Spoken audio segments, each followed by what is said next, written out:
merci beaucoup pour l'accueil. Et puis, moi je suis très heureuse de vous rencontrer parce que quand même 21 mois à tenir, c'est non seulement dur moralement mais aussi matériellement. Et nous on se soucie des conditions matérielles des gens. Et peut-être, d'abord donc vous féliciter de tenir, mais surtout vous féliciter d'avoir fait ce projet alternatif parce que tout à l'heure, pourquoi je parlais de la centrale de Cordemais, donc qui est une centrale à charbon aujourd'hui, où là aussi les salariés se battent pour une reconversion. Là aussi on les soutient sur cette reconversion-là, avec plusieurs idées. Tout à l'heure, je vais commencer peut-être par ça. Vous avez dit, ça nous fait rire qu'on nous dise la loi, alors que quand on regarde...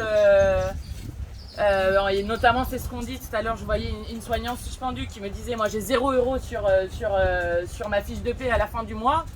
Quand on regarde la loi sur le droit à l'eau, elle n'a jamais été appliquée, et en termes de mépris, nous on a présenté je crois 7 fois à l'Assemblée nationale le fait qu'on puisse déclencher le plan Orsec eau potable, c'est-à-dire qu'on puisse donner immédiatement des bouteilles d'eau aux gens qui en sont privés, et un plafonnement des prix d'eau en bouteille, avec évidemment immédiatement la rénovation des réseaux d'eau qui commencerait, ce qui créerait pour le coup des emplois. Quand on parlait où est-ce qu'il y a une manne pour créer des emplois, la rénovation des réseaux d'eau, quand on voit d'eau et d'assainissement d'ailleurs, quand on voit que 70% de l'eau prélevée par an de fuite, là vous avez quelque chose qui, à la fois pour la dignité des gens et à la fois pour créer de l'emploi, serait extrêmement important. Et à chaque fois la réponse qui nous a été apportée c'est non, ça coûte trop cher, non c'est trop compliqué, non c'est pas fait pour ça. Délocalisable.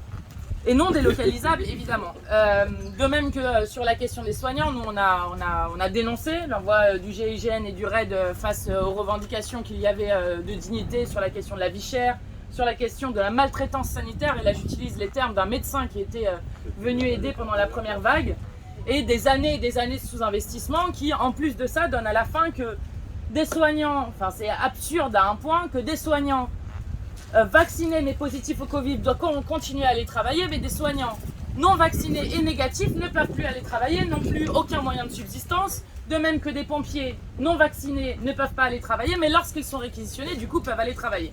Bref, tout ça est absurde et est là pour cacher les 4 milliards d'euros qui ont été enlevés à l'hôpital public dans tout le pays, le sous-investissement particulier qu'il y a en Outre-mer et particulièrement en Guadeloupe, alors qu'on a impérativement besoin de ces soignants. Bref, tout ça, on va arrêter ça. Nous, on arrêtera les passes, on réintégrera les gens parce qu'on a besoin de gens. Et de même que ce que vous venez de me raconter là est intéressant parce que ça va dans un sens auquel nous, on croit beaucoup. On croit beaucoup à la démocratie. Et la démocratie, y compris dans un endroit où Jaurès disait qu'on est devenu citoyen dans la cité et puis on est resté serf dans l'entreprise. Et donc, on voit bien, et c'est ce qu'on a vu avec le Covid, vous disiez, nous, on était les essentiels, et puis d'un coup, on nous méprise comme ça.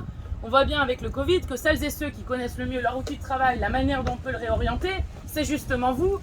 Et moi, je suis d'accord avec vous que si on ne pense pas ça, c'est-à-dire si on ne pense pas, comment est-ce que nous, on appelle ça la planification, comment est-ce qu'on va organiser les changements, non seulement c'est vous qui êtes sur le carreau aujourd'hui, mais vous avez raison de dire qu'ensuite tous les emplois qui en dépendent vont y être, etc. Et puis après, on continue comme ça, en ne pensant absolument rien et en ne créant pas les conditions pour créer les emplois dans ce qu'on a besoin.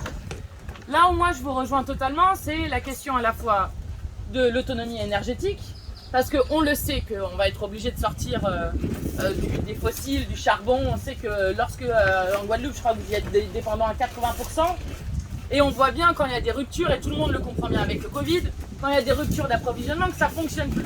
Y compris parce que aussi, le GIEC nous dit, les scientifiques nous disent que on est déjà dans un moment qui est critique sur le dérèglement climatique et que ça va continuer et qu'on ne peut pas continuer avec les énergies les plus polluantes.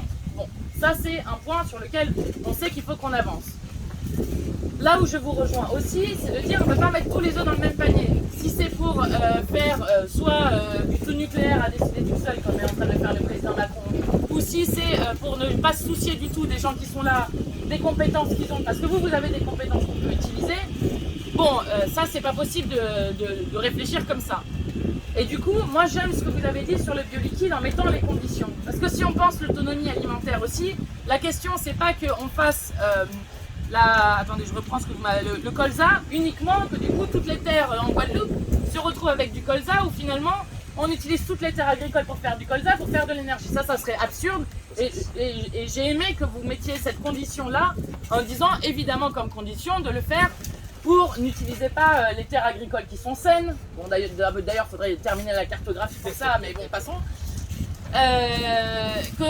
Qu'on garde les terres qui sont saines pour que aussi on ait une autonomie alimentaire, qui est quand même un des gros enjeux aussi ici en Guadeloupe.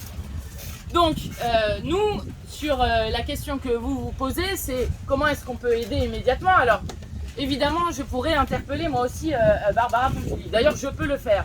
Bon, on est à 17 jours des élections présidentielles. Donc je crains que dans ce temps-là, puisqu'ils ont refusé de vous écouter depuis 21 mois, je crains que ça ne fonctionne pas. Par contre, là où moi je peux m'engager, c'est à vous dire que nous, si Jean-Luc Mélenchon arrive avec le programme de l'avenir en commun en tête au premier tour et au second tour, c'est justement de mettre en avant la lutte que vous menez et de travailler avec vous pour que ce projet de reconversion puisse être faisable.